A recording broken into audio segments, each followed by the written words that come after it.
Three women stare back through time from a faded photograph. A mother seated in an ornate chair, two daughters standing beside her, their faces dignified, their clothing immaculate. Everything about this 1892 portrait seems ordinary until you notice their hands. Dr. James Mitchell had examined thousands of Victorian-era photographs during his 15 years at the New York Historical Society, but he had never seen anything like this. The way their fingers were positioned, deliberate, precise, too intentional to be accidental.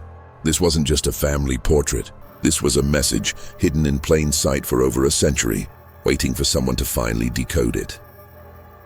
What James was about to discover would reveal an entire secret network, a shadow archive built by formerly enslaved people and their allies to survive in a system designed to erase them.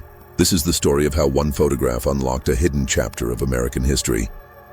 The portrait arrived in a donation box from a Brooklyn estate sale. Dozens of glass plate negatives wrapped in yellowed newspaper from 1923. Most showed typical scenes from the late 1800s, stern merchants, wedding parties, children in Sunday clothes. Standard Victorian photography, but one image stopped James cold.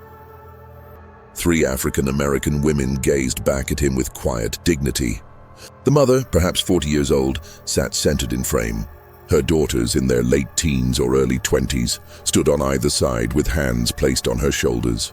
All three wore their finest clothes, high-collared dresses with intricate lacework, hair styled with obvious care.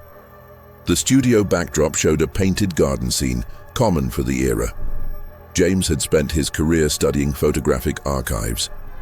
He knew Victorian photography intimately. Subjects kept their hands still during long exposures, folded naturally or resting on props. Photographers demanded absolute stillness. Every detail was intentional. These hands were different. The mother's hands rested in her lap, with fingers interlaced in an unusual pattern. Her right thumb crossed deliberately over her left. Index and middle fingers extended while the others curled inward. The daughter's hands on her shoulders showed similar configurations. Fingers bent at precise angles, thumbs positioned with clear intention. This wasn't random. This was purposeful. James lifted his magnifying glass, studying the negative more carefully. In the bottom right corner, barely visible, someone had etched tiny numbers into the glass. NY892247. That evening, James returned to his Upper West Side apartment, unable to shake the image from his mind. He spread research materials across his dining table and opened the high-resolution photograph on his laptop screen. The detail was remarkable for 1892. He could see fabric texture, a small brooch on the mother's collar, subtle differences in the daughter's features, but the hands held his attention. He zoomed in until each finger filled the frame. The positioning was unmistakable. This required conscious effort to maintain during the long exposure. The mother's gesture, the daughter's mirrored variations, all created specific shapes. James had studied Civil War photography, Reconstruction-era documentation, early 20th century social reform movements. He knew that activists and underground networks used visual signals, specific poses, objects placed strategically in photographs. Even the way people stood could convey hidden messages to those who knew how to read them. But this was 1892, almost 30 years after emancipation, 15 years after Reconstruction collapsed. What network still needed secret codes? He texted his colleague Dr. Sarah Chen, a specialist in African American history. Found something extraordinary. Free tomorrow morning? Her response came quickly, 9 sharp. What did you find? Something that might rewrite what we know about post-Reconstruction. Activism in New York. Bring your sources on. Property rights and documentation struggles. Sarah arrived carrying a worn leather satchel filled with research materials. James had the portrait projected on the wall of the research room, larger than life. The three women gazed down at them with quiet dignity. Look at their hands, James said, pointing with a laser pointer, every finger positioned deliberately. Sarah approached the projection, her eyes narrowing. She set down her bag and pulled out a thick folder. After Reconstruction collapsed in 1877, African American families in the North faced a different kind of battle, she began, spreading documents across the table. Not slavery, but systematic exclusion. Property rights, inheritance, even proof of identity became weapons used against them. Legal papers, city records, newspaper clippings from the 1880s and 1890s covered the table. Sarah continued. New York wasn't the progressive haven people imagine. Black families struggled to maintain property ownership, establish businesses, prove legal marriages. Many had fled the South with nothing but their word. No birth certificates, no marriage licenses, no documentation. James picked up a yellowed newspaper from 1891. The headline read, "Property dispute in Harlem. Family claims ownership without documentation." "Exactly," Sarah said. "I've been researching mutual aid societies from this period. African American communities created networks to help each other navigate these systems. They pooled resources to hire lawyers, shared information about sympathetic officials, created their own verification systems when the official ones excluded them." "Secret networks," James said quietly. "Not secret in the sense of hidden," Sarah corrected. "Secret in the sense of parallel. Operating alongside official systems using methods that white authorities either didn't notice or didn't understand." James turned back to the portrait. "What if this isn't just a family photograph? What if it's documentation?" The etched numbers proved to be the breakthrough. After 2 days searching through city directories and business records, James found a reference. Studio 247 belonged to photographer Thomas Wright, who operated from a building on 8th Avenue between 1888 and 1896. Research into Wright revealed something unexpected. He was white, born in Massachusetts in 1851, trained in Boston, moved to New York in 1887. He established his studio in an increasingly diverse neighborhood, Irish immigrants, Italian families, and a growing African American community migrating from the South. But Wright's clientele was unusual for the era. While most white photographers either refused to photograph black clients or charged them significantly more, Wright's advertisements appeared in African American newspapers. His studio welcomed all customers at equal rates. Sarah found an interview Wright gave to a progressive newspaper in 1894. He spoke about photography as a tool for dignity and documentation, arguing that every person deserved a quality portrait regardless of background. Between the lines, James sensed something more: quiet activism, a deliberate choice to serve a community others excluded. "He was an ally," Sarah said, reading over James's shoulder. "And if these hand positions are codes, he would have helped create them, document them, distribute them." James contacted Dr. Marcus Thompson, a cryptography historian at Columbia University. Marcus arrived that afternoon, his curiosity piqued by James's cryptic phone call. "Victorian-era codes often seem impossibly complex to us now," Marcus explained, examining the portrait. "But they were usually quite practical for their users. The key is understanding the context, who needed to communicate, what information they needed to convey, and who they needed to hide it from." He photographed the hand positions from multiple angles, then began creating digital tracings on his laptop. "Let's start with the assumption that each hand position represents something specific, not letters too complex for a photograph, more likely categories, confirmations, statuses." Sarah pulled out her research. "What if it's about identity verification? These networks needed ways to confirm who people were, that they were legitimate community members, that they could be trusted with sensitive information." Marcus nodded slowly. "Right. So the mother's hand position might indicate her role: family head, network member, someone vouching for others. The daughter's positions could indicate their status: documented, undocumented, seeking assistance." They worked through the afternoon, comparing the portrait to other photographs James had found in the estate sale box. 3 more portraits showed similar hand positioning, always subtle, always deliberate. In one, a couple's intertwined fingers created a pattern. In another, a man's hand rested on a Bible with specific fingers extended. "It's not just one code," Marcus said finally. "It's a system, multiple signals that could be combined to convey different meanings. Someone trained these families how to pose. Someone photographed them deliberately. And someone else, Other network members knew how to read these images. Sarah made the connection that broke everything open while researching property rights cases in New York. Courts from the 1890s, she found a pattern. Dozens of African American families successfully defended property claims, obtained identity documents, or proved legal marriages, often with the same lawyer representing them.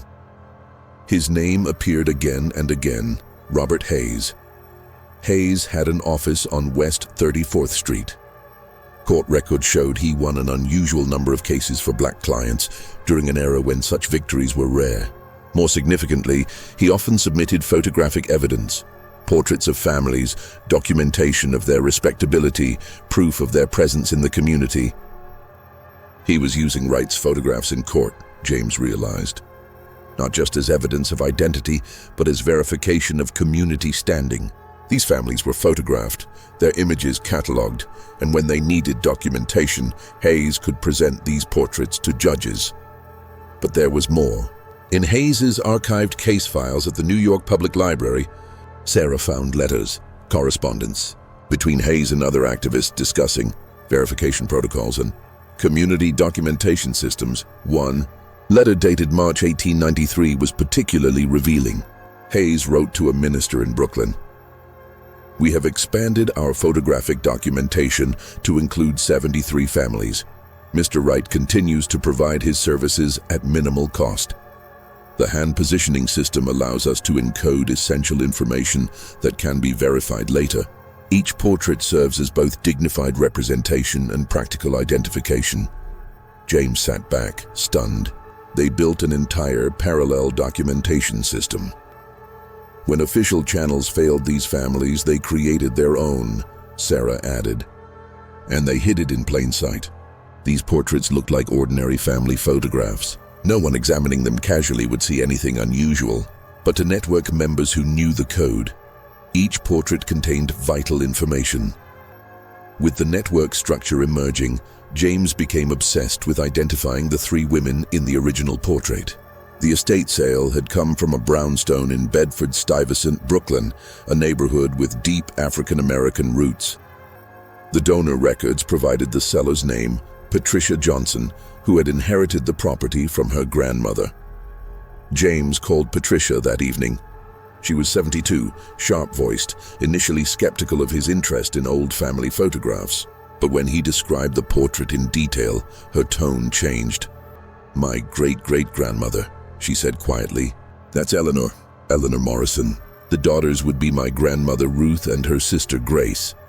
"Can you tell me about them?" James asked. Patricia was silent for a moment. Eleanor was born enslaved in Virginia, came north after the war with Ruth, who was just a baby. Grace was born here in New York.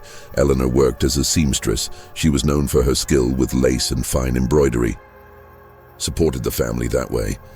Did she ever mention being part of any organizations or community groups? She was involved in her church, Patricia said, and she helped people. That's what my grandmother always said. Eleanor helped families with paperwork, finding housing, connecting with lawyers. She seemed to know everyone, how to navigate every system. James's pulse quickened. "Patricia, I think your great-great-grandmother was part of something significant, a network that helped African-American families document their identities and protect their rights after Reconstruction." Patricia was quiet again. When she spoke, her voice was thick with emotion. "I always knew she was special, but we lost so much history. After she died in 1919, the family scattered. My grandmother rarely talked about those early years." With Patricia's permission, James and Sarah began tracing Eleanor Morrison's connections. Church records from Bethel Church in Brooklyn showed Eleanor as a member from 1879 until her death. She served on the Ladies' Aid Society, which officially provided charity to needy families. But the meeting minutes revealed something more structured. The society kept careful records of families they assisted, names, ages, circumstances, needs. But certain entries included notations that made no sense in context, numbers and letter codes that seemed arbitrary until Sarah realized they corresponded. To Thomas Wright's numbering system, they were cross-referencing, she explained to James. The church society identified families who needed documentation. Wright photographed them with the appropriate hand codes. Hayes used the photographs in legal proceedings, and the church records kept track of everything, hidden in plain sight within charity work documentation. James found more photographs in Wright's archive. The Historical Society had acquired his entire collection in 1923 after his death, but no one had properly catalogued it. Dozens of portraits showed the hand positioning system. Families photographed between 1890 and 1896, each image carefully numbered, each one documenting people who had been systematically excluded from official records. They identified other network members. Samuel Brooks, a teacher who helped families obtain school records for their children.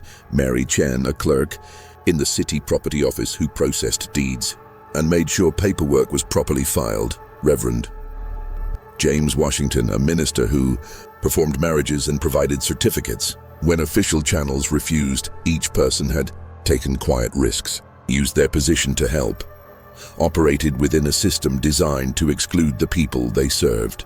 Together, they had created something powerful, a shadow archive that preserved dignity and protection when official America offered neither.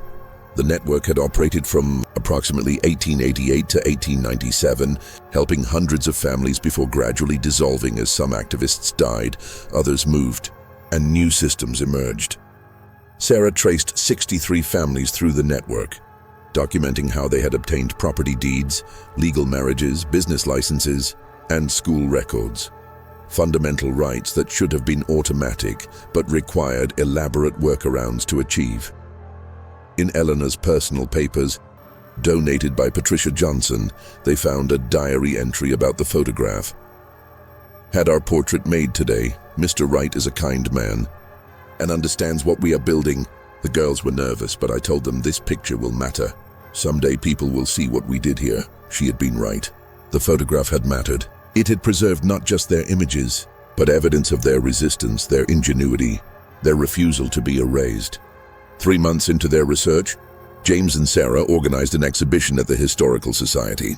They displayed 20 portraits from Wright's collection, each showing the hand positioning system, each accompanied by the story they had uncovered about the family photographed. Patricia Johnson attended, seeing her great-great-grandmother's portrait properly honored for the first time. She brought her daughter and granddaughter, 4 generations of Eleanor Morrison's descendants standing before the image that had started everything. But the exhibition's most powerful moment came when other descendants arrived. James and Sarah had located families connected to 12 of the photographed individuals. Each had pieces of the story, fragments of oral history, old letters, faded documents that suddenly made sense within the network's context. An elderly man named Thomas Hayes stood before a portrait of his great-grandfather, the lawyer Robert Hayes, photographed with his hands positioned in the same deliberate code. "I always heard he helped people," Thomas said quietly, "but I never knew the extent, never knew he was part of something this organized." A woman named Grace Brooks examined a portrait of Samuel Brooks, the teacher. "My family said he was arrested once in 1895 for helping a family obtain false documents, but the charges were dropped. Looking at this now, I don't think the documents were false. I think he was helping people get the documentation they deserved, but were denied." The New York Times covered the exhibition with the headline, "Hidden in Plain Sight: How Post-Reconstruction Activists Built a Secret Documentation Network." Within days, historians from across the country contacted James, sharing similar findings from their regions, parallel networks in Philadelphia, Boston, Chicago, all operating during the same period, all using subtle codes and photographs to document and protect African American families navigating hostile systems. The portrait had become iconic, reproduced in textbooks, featured in documentaries, displayed in museums. But for James, its power remained personal. He thought of Eleanor Morrison, born enslaved, who had built a life of dignity and purpose in New York, who had helped countless families navigate a system designed to exclude them, who had posed for this photograph with her daughters, their hands carefully positioned in a code that would preserve their place in history. 6 months after discovering the portrait, James stood in the Historical Society's conservation lab, carefully handling the glass plate negative. They had digitally restored dozens of Wright's photographs, each image now preserved and accessible to descendants and researchers. The network hadn't solved systemic injustice, but it had provided practical help to people who needed it desperately. It had created documentation when official systems refused. It had preserved dignity when society tried to erase it. James now met regularly with descendants, collecting oral histories, connecting families who shared this hidden heritage. The portrait had become more than historical evidence. It was a bridge between generations, proof that their ancestors had been resourceful, connected, and determined to create justice when official America denied it. He thought of Eleanor's hands, positioned deliberately in that Brooklyn studio in 1892. Her fingers created a code that would outlive her, that would carry her story across more than a century, that would finally reveal the truth about what her community had built. Thomas Wright had died in 1923, his contribution largely forgotten. Robert Hayes had continued practicing law until 1910. Eleanor Morrison had lived to see her daughters married and established, her work continued by others. But their legacy remained, captured in glass and silver, encoded in the curl of fingers and the placement of hands, a secret language of survival, a shadow archive of resistance, a testament to the quiet heroism of people who refused to be erased. In the end, the simplest gestures held the most profound truths. Sometimes you just need to look closely enough to see them, and now, finally, the world was looking. The three women in the portrait gazed out across time, their message decoded at last. Their hands spoke volumes about dignity, about resistance, about the lengths people will go to protect what matters most.